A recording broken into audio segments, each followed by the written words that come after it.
Hello, everybody, and welcome back to Simple Sounds Daily Devotionals. Today, we're going to be reading the character of gossip. Okay, and this comes from the scripture James 3:5-8. Even so, the tongue is a little member and boasts great things.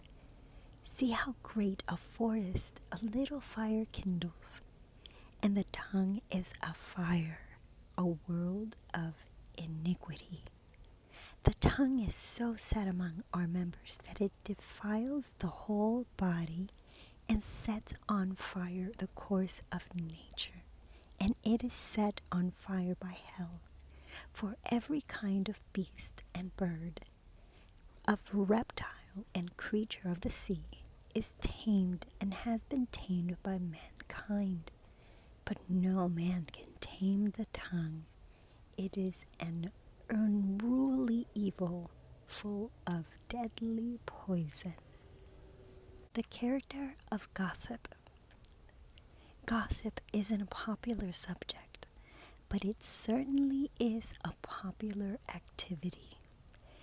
Many people spend a great deal of time participating in idle talk about someone else, usually with the intention of injuring the individual in some way. Unfortunately, believers are oftentimes just as guilty of gossiping as unbelievers. But our Father wants us to see the practice for what it truly is. The Bible includes gossip in a couple of odious categories. Paul lists it admits interrelated sins like deceit, malice, slander, and arrogance. Romans 1:29-30. Gossip is deceptive and defamatory, and it is accompanied by both cruelty and pride.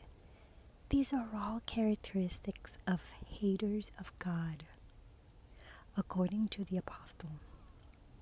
In another passage describing ungodly practices, Paul places gossip in the middle.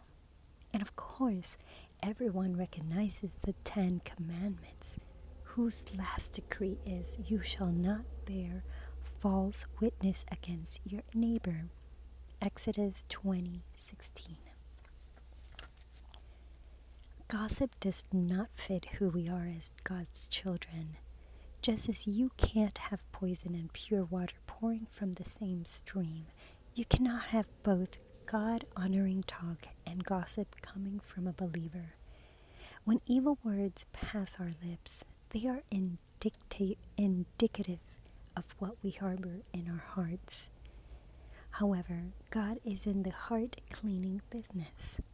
If we falter allowing gossip and its cohorts, malice, and deceit into our lives, we should pray as David did.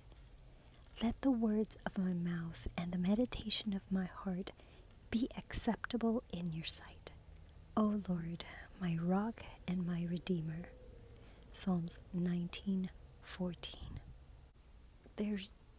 I want to say there's two sides of that. There's the side where it's the person that will say it in front of the person, that person would be like, "I don't care," and you would think that that's so mean and so vicious.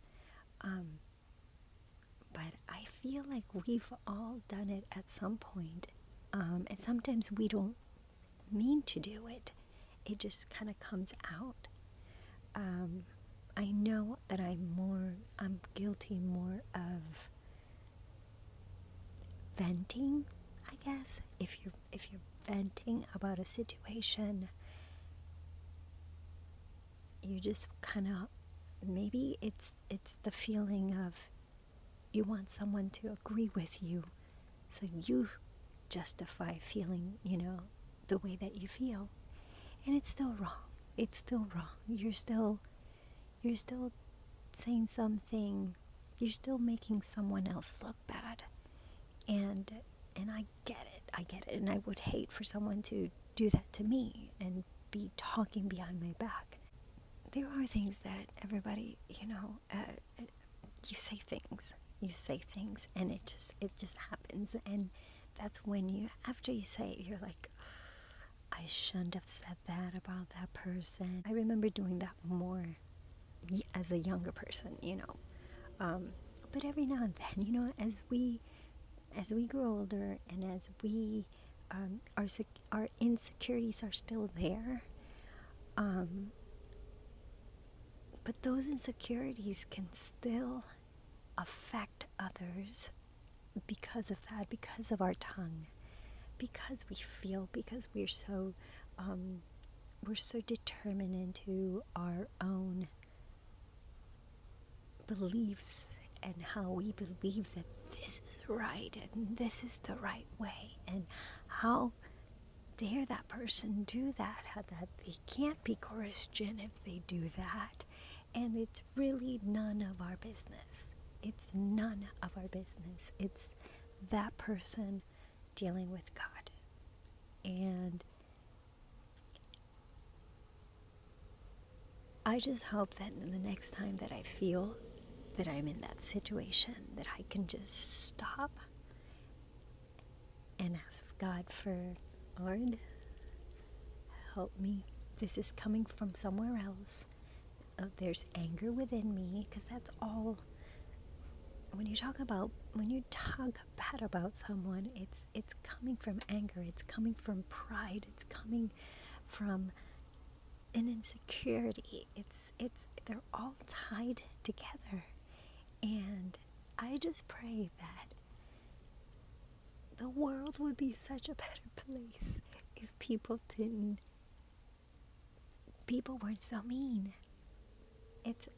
We have, this life is so hard as it is, and we don't need that extra meanness. We don't need that extra guilt trips from others, or just judgment from others.